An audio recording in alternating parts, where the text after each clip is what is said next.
nicaragüense tiene derecho a estar informado. Ahora, el podcast noticioso que te cuenta la realidad del país. Noticias, entrevistas, debates y lo más viral. Te lo contamos ahora.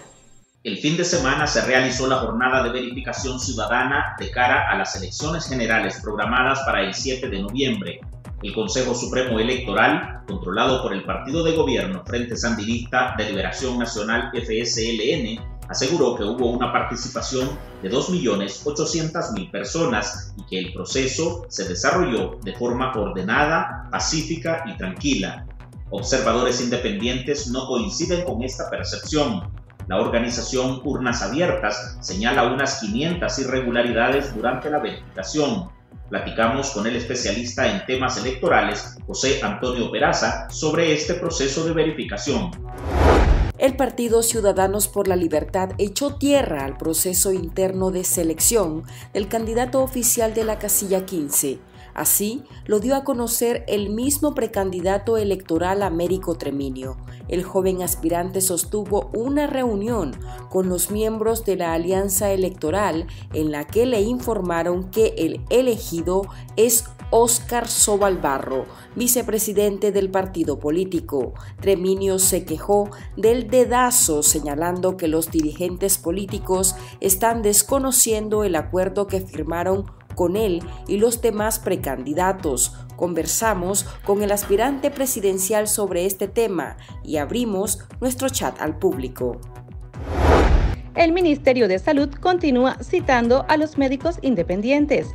Al menos 5 doctores se han visto obligados a comparecer ante los representantes de la Dirección de Regulación Sanitaria y Asesoría Legal de esa institución pública, todos amenazados con ser enjuiciados por publicar supuestas noticias falsas. Así le llama el gobierno a los datos que los médicos comparten sobre la pandemia del COVID-19. Iniciamos ahora el podcast de Artículo 66, correspondiente a hoy lunes 26 de julio del 2021. Soy Álvaro Navarro, arrancamos. Las 5 del día, las noticias más importantes. La Alianza Ciudadanos por la Libertad desconoció su propio proceso para elegir al candidato oficial de la casilla 15 y decidió elegir por dedazo a Óscar Sobalbarro, quien es vicepresidente del partido C por L.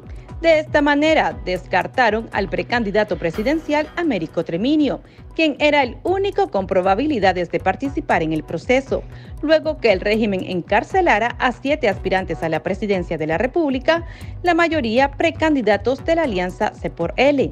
Platicamos con el aspirante presidencial Américo Treminio y esto nos dijo. La Alianza Ciudadana tiene hasta este momento la oportunidad de reflexionar sobre su actuar y valorar que la población venía depositando su confianza pues en ella a través de la promoción que habían hecho sobre un proceso transparentado para elegir a sus autoridades y sobre todo que estos candidatos no surgían del seno de su propio partido y eran ciudadanos pues que estaban en la comunidad y que tenían vínculos pues con la población. La Alianza Universitaria Nicaragüense, aún integrante de la Alianza Cívica y a su vez de la Alianza Electoral C por L, no presentará precandidatos a cargos de elección popular. Los jóvenes no informaron los motivos de la decisión, pero sostuvieron que seguirán promoviendo el voto como una salida a la crisis sociopolítica que vive el país desde 2018 y como un acto de solidaridad hacia los presos políticos. El anuncio de los dirigentes llega en un contexto de aparentes desacuerdos entre la Alianza Cívica y el partido C por L, debido a supuestos dedazos o favoritismo por parte del partido político, mientras los integrantes de la Alianza Cívica continúan siendo perseguidos y encarcelados por el régimen de Daniel Ortega. Artículo 66 conversó con Yubran Suazo, excarcelado político y líder juvenil de Masaya, quien renunció a postularse como diputado por ese departamento.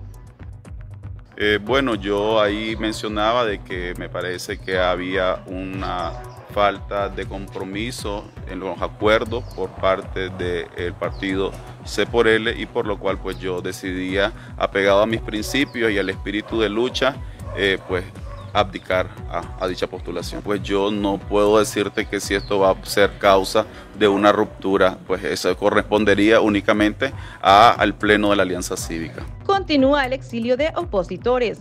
La exrea política Kenia Gutiérrez decidió salir del país a causa del asedio y hostigamiento permanente por parte de la policía. La dirigente del movimiento campesino manifestó que con profunda tristeza y dolor se ha convertido en una exiliada más, pues desde que regresó a su casa en el mes de abril, el asedio, persecución y amenazas en las redes sociales no han cesado. La opositora tomó esta medida para evitar ser la siguiente encarcelada, después que el régimen arrestara a los líderes campesinos Medardo Mairena, Freddy Navas y Pedro Mena. El Ministerio de Salud continúa citando a más doctores independientes. El neumólogo Jorge Miranda fue llamado a presentarse con carácter obligatorio a las instalaciones del complejo Conchita Palacios. En el lugar lo esperaban el viceministro de Salud, Enrique Beteta, y los encargados de la Dirección de Regulación Sanitaria y la Dirección de Asesoría Legal del MINSA. El doctor Miranda relató que el viceministro lo amenazó con quitarle su licencia médica por brindar declaraciones sobre la pandemia del COVID-19, que no coinciden con los datos que asume el régimen. En los últimos días, el ministerio ha amenazado con aplicarles la ley de ciberdelito a unos 5 especialistas por difundir supuestas noticias falsas. Bueno, lo que él dice es que yo di algunos números que no eran ciertos en cuanto a los fallecidos. Y le digo que todo lo que yo dije es porque lo estoy viendo. Me dijo dónde, pues en el lugar donde trabajo. Y cosas así, pues son interpretaciones que ellos tienen de los números que nada tiene que ver con la realidad. Es un abuso claro de esta gente. Ellos deberían estar trabajando para vacunar más gente y para salvar más vidas y no estar persiguiendo a los médicos. El Consejo Supremo Electoral, controlado por el partido gobernante Frente Sandinista, informó que un total de 2.825.117 ciudadanos se verificaron a nivel nacional de cara a las elecciones presidenciales. El Poder del Estado Sandinista detalló que participaron 25.000 técnicos de mesa y autorizaron a 4.500 personas identificadas como procuradores de derechos humanos para hacer las funciones de apoyo y acompañamiento a electores, personas con discapacidad y adultos mayores. Más de 320.000 personas solicitaron cambio de domicilio y será el 9 de agosto que se dé a conocer el padrón actualizado. Por su parte, el Observatorio Urnas Abiertas informó que el proceso estuvo controlado por el partido de gobierno y el informe preliminar arroja al menos 550 irregularidades, que incluye la confusión por la eliminación de centros de votación en el país, la ausencia del padrón de pared y la presencia de paramilitares en las afueras de los centros de votación. El Pulso. Le medimos el ritmo a la realidad.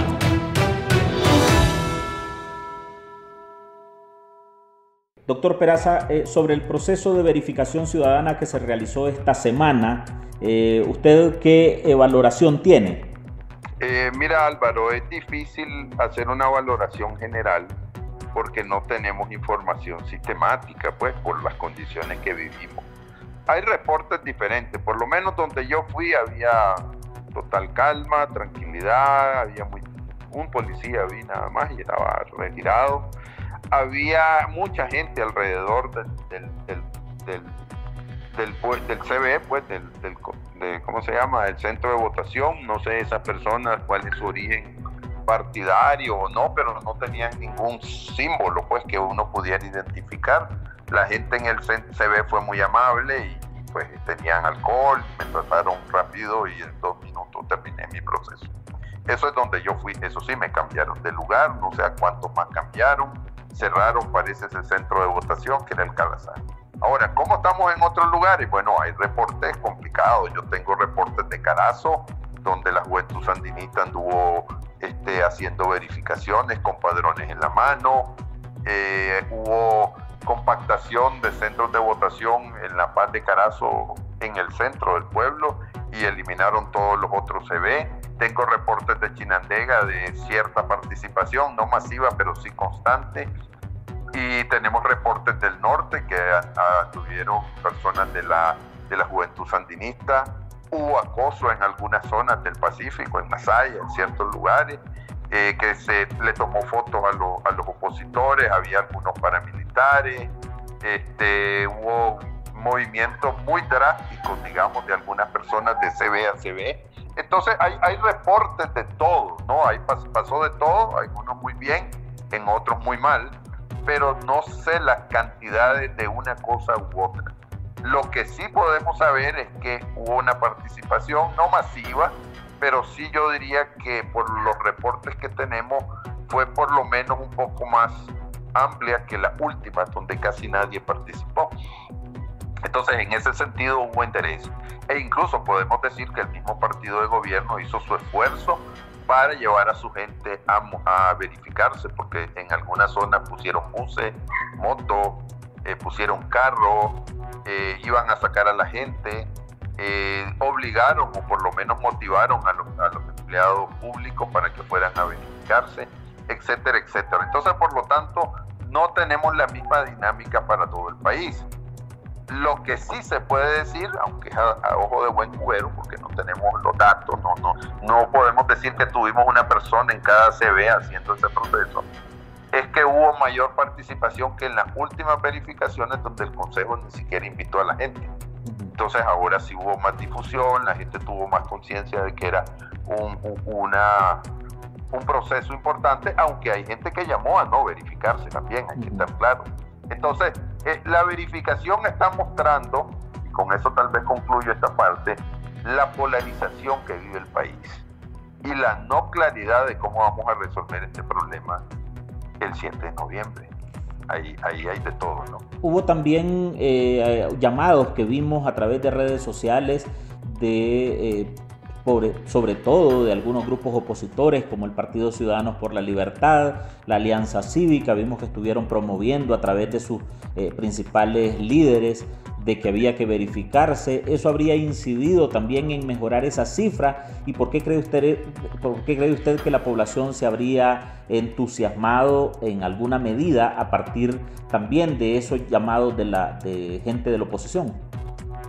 Bueno, yo creo que hay tres cosas. La primera es que el partido de gobierno hizo su parte llamando a su gente a ir a verificarse. Incluso Ortega lo hizo público, algo que nunca había hecho, que yo recuerdo.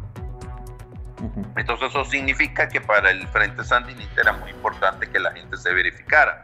Y es lógico, porque ellos movieron más o menos casi 1,5 millones de personas, según las cifras que yo tengo. En el sentido de que movieron de centro de votación. A ver, desaparecieron o redujeron en 1,200 más o menos los CB. Si vos multiplicás por un promedio más o menos de 1,150 personas por CB, vos haces los cálculos y te da 1,400,000, que puede ser más, porque ese dato lo hice con el padrón del 2016. Y el 2017 lo tengo, pero bueno, por un problema que tuve ahí con el Excel no lo hice, me equivoqué y no lo hice con el 2017. Pero podemos decir que anduvo por lo menos de 1,400,000 personas que están afectadas de ese proceso, ¿verdad? Si es correcto o no es correcto, bueno, esas son las cosas que se debieron haber visto en la verificación. Entonces, el partido de gobierno estaba interesado en que la gente se verificara, los de ellos, ¿verdad? A ver, con Ciudadanos por la Libertad es que ellos escogieron un camino, el camino en que van a participar en un proceso electoral independientemente de las condiciones que haya, y ellos están pensando de que necesitan un voto masivo para poder vencer a Daniel Ortega. Personalmente creo que eso no va a suceder, pero bueno, ellos sabrán, ellos tienen su estrategia y vamos a ver si se cumple o no se cumple. Ese es el segundo motivo. Y el tercer motivo es que también se convocó de otros sectores de la oposición. En este caso yo llamé, la gente debe verificarse, debe ver dónde está, tenemos que ubicar cuáles son las irregularidades que tenemos, y la gente tiene que estar preparada para este proceso electoral y para el próximo que venga, porque yo creo que este proceso electoral no va a resolver el problema, la crisis política del país, y por lo tanto vamos a tener que demandar otro proceso electoral. Ahora, este proceso entonces, o el hecho de que los ciudadanos hayan participado, como usted dice, en una cantidad mayor que en ocasiones anteriores, significa algo para el proceso de noviembre. Es decir, es una carta en blanco para los partidos opositores o para el mismo oficialismo, de que habrá este mismo nivel de participación en las elecciones de noviembre 7. No lo sabemos, Álvaro, no hay manera de saberlo. No hay manera de saberlo. Yo creo que antes de las detenciones había un sentimiento de que se debía participar y que se debía asistir de manera masiva a votar. Eso ha cambiado con las detenciones, con la represión, y entonces ya entramos en el terreno de las especulaciones. Lo que sí es claro es que si comparamos el proceso de verificación del 2017 o del 2016, donde prácticamente el Consejo ni avisó, ni sugirió, ni promovió la verificación, que ahora tampoco es que lo hizo en gran medida, pero el partido sí lo hizo, el Frente Sandinista sí lo hizo. Entonces es posible que eso esté cambiando la situación, y Ciudadanos por la Libertad también y el PLC también puso un énfasis muy grande en que la gente se verificara. Eso es válido, es legítimo, yo no lo veo por qué no, pero de ahí a derivar que la gente va a ver una votación masiva en el 7 de noviembre, ya es otra cosa. ¿Por qué? Porque eso va a depender del ambiente electoral que haya, de las posibilidades de hacer campaña electoral que haya, de los candidatos que pongan los partidos políticos y del ambiente que se dé ya cercano a la votación. No lo sabemos, vamos a verlo, vamos a ver qué sucede el 7 de noviembre. El 7 de noviembre nos vamos a dar cuenta que va a ser la gente. Ahora, ¿usted cree que hay algún mensaje en que los días precisos de la verificación la dictadura procediera a decretar cárcel domiciliar del precandidato Noel Vidaurre y el comentarista político Jaime Arellano, y a embestir contra la ex aspirante presidencial María Asunción Moreno, quien también era integrante de la Alianza Ciudadana? Bueno, yo creo que esas detenciones, no sé, es muy difícil saber qué es lo que piensa esta gente, de manera, porque no tienen mucha racionalidad en lo que hacen. Pero lo que sí podemos decir es que tanto doña Asunción Moreno como Jaime Arellano y el doctor Vidaurre, eso está ligado a su participación, digamos, como candidato en el caso de Vidaurre y la doctora Moreno, en el caso de C por L. Y yo diría que en el caso de Jaime Arellano es por su vinculación a ese proceso, porque pues de alguna manera Jaime fue promotor, digamos, de esas candidaturas, fue promotor de la visión de C por L ante el proceso electoral. Yo creo que aquí hay dos posiciones ya claras, ¿verdad?, de cómo estamos viendo ese proceso electoral. Está la de C por L y está la del PLC, con diferencias las dos, pero en general básicamente es una visión de que tenemos que ir bajo cualquier condición y vamos a ir sustituyendo, en el caso de C por L, todos los candidatos que nos vayan eliminando. Y al final de cuentas no cumplieron con eso, porque al final hicieron lo que siempre dijeron que no iban a hacer, que era escoger un candidato de su propia costilla. Eso está provocando un montón de diferencias dentro de C por L. Y en el caso del PLC es más claro, hay un proceso supuesto de primaria, que pues yo no puedo decir si fue correcto o no, porque yo no estoy ahí, pero bueno, hubo un proceso supuestamente de primaria donde dos de los candidatos renuncian a favor de Milton Arcia. ¿Cómo llegaron a esas conclusiones? ¿Por qué renunciaron? Yo creo que ninguno de ellos ha dado una explicación satisfactoria, salvo la otra persona que no me acuerdo, que no es Miguel Rosales, no me acuerdo ahorita el apellido. Creo que fue que él dijo de que no tenía el apoyo suficiente. En el caso de Miguel fue un poco más compleja la explicación y no la entendí muy bien. En el caso de C por L, allí hay una decisión clara, lo mismo, vamos a ir bajo cualquier condición y el que quede es el que va a representar. Se suponía que el que quedaba era Américo Treminio, pero no lo cumplieron, ¿verdad? Ahora, está la tesis de la Unidad Nacional Azul y Blanco, que es la tesis de que este proceso electoral no presta las condiciones, ¿verdad? No hemos dicho a la gente no vote, no hemos dicho a la gente no se verifique, todo lo contrario. Si usted quiere votar, va a votar, y si usted quiere verificarse, verifíquese. Más bien estimulamos a la gente a verificar y estamos a la espera de que oficialmente se nombren a los candidatos para saber con quién estamos tratando, cuál es su propuesta, qué proponen, y en general nosotros lo que pensamos es que el proceso electoral no presta ninguna de las condiciones y de ahí se pueden derivar varias cosas, pero todavía no lo hemos hecho. ¿Qué lectura le da, doctor, al discurso de Daniel Ortega precisamente el día de la verificación, cuyo mensaje central estuvo en afirmar que no hay negociación con el imperio, pese a que hace algunas semanas pues algunos de sus voceros decían que nos diga pues el imperio que vamos a negociar o cómo lo vamos a hacer, pero ya limpiamos la mesa, no están con los payasos, sino con el dueño del circo, decía alguno de ellos, pero ahora Ortega tiene otra postura. ¿A qué cree usted que se debe? Bueno, yo lo que creo es que Ortega ya tomó su decisión de aquí al 7 de noviembre, ¿no? Su decisión es no negociar con nadie, mantener las actuales condiciones electorales, tal vez flexibilizándolas ahí de mentir el día de la elección y pasar a un proceso pues donde él va a ser reelegido, ¿verdad? Entonces, una vez que él sea reelegido, me imagino que en enero, en febrero va a decir, convoquemos a un diálogo para resolver este problema, sabiendo de que yo ya soy presidente de Nicaragua y este tema lo vamos a tocar en el 2026 nuevamente. Ese esquema que se oye muy bonito y muy lógico, ese esquema yo creo que no va a funcionar, porque no es cierto que todo el mundo va a aceptar esto y que todo va a volver a la normalidad después del 7 de noviembre. Yo creo que no va a ser así. ¿Por qué? Porque hay una mayoría nicaragüense que piensa que eso no debe ser, que pensamos que eso no debe ser así y que este proceso electoral no presta condiciones. A propósito de lo que usted mencionaba de Ciudadanos por la Libertad y el no cumplimiento con el candidato que quede, en este caso es el señor Américo Treminio, ¿cuál es el desafío, cree usted, de la Alianza Cívica, que se había comprometido con un proceso abierto, plural, en el que pudiera haber algún mecanismo de selección del candidato de manera de consenso o de manera un poco más abierta? Bueno, yo no sé qué están pensando ellos porque no he hablado con ellos, pero yo he oído a varios de sus representantes, por lo menos los jóvenes de aún, dicen que ellos no van a proponer a ningún candidato. No dicen nos estamos saliendo, pero dicen que no van a proponer candidatos. Yubran Suazo, que es miembro de la Alianza Cívica, creo que es miembro, también dijo yo no voy a participar de ese proceso y me retiro porque no me gusta.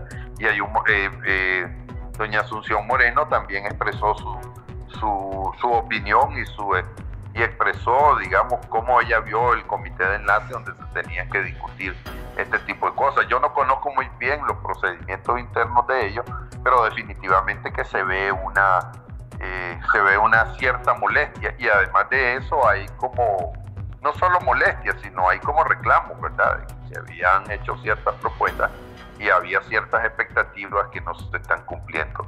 ¿Cómo eso va a afectar la propuesta de C por L? Si eso va a poder ser reparado o no reparado. Lo que yo siento, pero es un sentimiento, no tengo ningún fundamento objetivo, es que la Alianza Cívica se ha debilitado totalmente en ese proceso, ¿verdad? Y no ha sido tomada en cuenta, pero eso es mi visión. Yo no tengo criterios para decir si sí o no. ¿Cree usted que Ciudadanos por la Libertad, ahora con el señor Sobalbarro, que es quien ha dicho que podría ser su candidato presidencial, tenga algunas posibilidades de entusiasmar a la gente? ¿Y será que ellos están jugando a presentar a un candidato más partidario, que no tenga tanta debilidad viniendo de organismos de Abril o de un candidato como Treminio y Vidaurre, que se identificaban abiertamente como candidatos independientes? Bueno, yo lo que pienso, yo no puedo hablar de cómo va a reaccionar la gente con respecto a la candidatura de don Óscar Sobalbarro. A ver, si nos basamos en las encuestas, era una persona que ni siquiera se contaba, bueno, en algunas encuestas se metió como posible candidato, pero pues él nunca lo expresó y por lo tanto no se le ha dado seguimiento sistemático hasta donde yo sé, pero creo que yo vi a su nombre en alguna que otra encuesta donde se evaluó su participación o posible participación como candidato. Nunca lo vi que destacar en las encuestas y por tanto yo creo que si se hace una encuesta en este momento, posiblemente Óscar Sobalbarro no va a tener una destacada participación, por lo menos en las encuestas. Ahora, eso puede cambiar, ya hemos visto candidatos que son desconocidos y en 2 meses cambian toda la correlación de fuerza. Si eso lo puede hacer Óscar Sobalbarro, ya lo veremos en los próximos meses, si estamos a 3 meses ya casi de las elecciones. ¿Qué factores podrían jugar? ¿Qué factores podrían jugar para que Sobalbarro cambie la correlación de fuerza? La primera, que creo que es fundamental, es una gran alianza electoral que no existe. En segundo lugar, su carisma personal, su historia de vida, que tiene cosas aceptables y otras que tiene reclamos, pero eso, bueno, lo definirá el pueblo de Nicaragua. Entonces tendría que, su propuesta, ¿verdad? ¿Qué le propone a la ciudadanía? ¿Verdad? ¿Qué le propone? Pero yo creo que la fundamental es si va a llamar o a convocar a un proceso electoral de una gran alianza, digamos, de las fuerzas opositoras para poder enfrentar a Ortega. Si no hace eso y cree que a nivel partidario puede enfrentar a Ortega, como decía por ejemplo el doctor Vidaurri, que decía, nosotros no necesitamos de los no sandinistas para ganar, posiblemente eso era válido en el 90, posiblemente eso fue válido en el 2000. Yo creo que después del 18 de abril eso no es tan válido, pero como te digo, Álvaro, aquí hay dos tesis ya enfrentadas dentro de la oposición, y yo no quiero decir que la mía es mejor y la otra es peor. Yo ya te expresé más o menos cuál es la que yo creo, y eso se va a aprobar el 7 de noviembre. A ver, si hay una votación masiva a favor de don Óscar Sobalbarro, pues es mejor tener 100 veces a don Óscar Sobalbarro de presidente de Nicaragua que a Daniel Ortega. Eso va a ser posible, ya lo veremos el 8 de noviembre. Ya lo veremos el 8 de noviembre. Lo que sí estamos claros es que no pinta bien, ¿verdad?, esa candidatura, en la medida en que tiene una serie de deficiencias, pero parece el candidato para corregirlo. Yo creo que la podría corregir si se dedica a eso. Ahora, ¿cómo se ubica el Partido Ciudadanos por la Libertad corriendo en este proceso y con un candidato de su partido y desmoronando lo que parecía ser la Alianza Ciudadana, con eso de que algunos dirigentes de la Alianza Cívica se han apartado o han dicho no estamos de acuerdo porque había un convenio de que íbamos a lograrlo por consenso y eso no se está dando, como lo dijo la Unidad Médica, o Yubran Suazo, que dice renuncio porque también no estamos de acuerdo con el mecanismo de selección, y aún así Ciudadanos por la Libertad continúa en el proceso. ¿Qué mensaje se le está dando a la comunidad internacional, que también ha dicho de que debe de haber un proceso más plural y que deben de estar libres los prisioneros políticos, y además liberar los precandidatos presidenciales, por lo menos 7 y ahora encarcelados? Bueno, Álvaro, yo ya te dije, hay dos tesis planteadas. Por él le apostó a eso que vos estás diciendo. Va con un candidato desconocido de su propio partido, con serias deficiencias de unidad en su propia unidad y con grupos importantes fuera de ese proceso. Te menciono uno, la Unidad Nacional Azul y Blanco, o sea, la Unidad Nacional, y hay otro montón de grupos que no se sienten integrados en esa alianza. Si el candidato hace un esfuerzo de integrar eso, pues tal vez podría haber un cambio. Si no hay ese esfuerzo y insisten por lo mismo, pues vos mismo te hiciste un montón de preguntas que debilitan esa posición. A ver, pero si mañana 1,5 millones de nicaragüenses votan por el señor Sobalbarro, pues su tesis es la que va a quedar triunfante. Si no es así, yo esperaría que hubiese un proceso de reflexión sobre qué hicieron mal y quiénes son los responsables de lo que puede suceder. Pero antes del 7 se comprueba y hay una montaña de votos el 7 de noviembre y el señor Sobalbarro saca 1,5 millones de votos, que es lo que se necesita más o menos, entonces excelente, esa es la tesis que triunfó y todos los demás nos equivocamos. Si no sucede eso, que es lo que yo creo que va a suceder, entonces ¿qué va a pasar? Pues yo creo que cada quien que se equivocó acepte las responsabilidades de las decisiones que tomó. Y antes del 7 de noviembre, ¿cuál sería el mensaje hacia la comunidad internacional, doctor? No lo sé. Ya la comunidad internacional ha dicho más o menos lo que piensa. Yo creo que ya repetir eso sería la comunidad internacional siempre ha querido que participemos en elecciones. Siempre han sido Han dicho, el problema de Nicaragua debe resolverse a través de elecciones, pero para que hayan elecciones se deben de tener condiciones básicas para poder tener elecciones. Esas condiciones no están, ¿verdad? Podrían cambiar, pero hasta el momento, con lo que dijo Ortega, parece que todo esto vamos, como creo yo que va a ir hasta el 7 de noviembre en las condiciones que estamos. Bueno, puede haber una salida, puede haber un 1990, podría haber un 1990, pero yo no lo veo. Pero esa es mi opinión, puede ser que la realidad demuestre otra cosa. Las noticias más destacadas, el ritmo de la realidad nacional y debates para comprender el panorama social. Ahora, el podcast informativo sobre Nicaragua.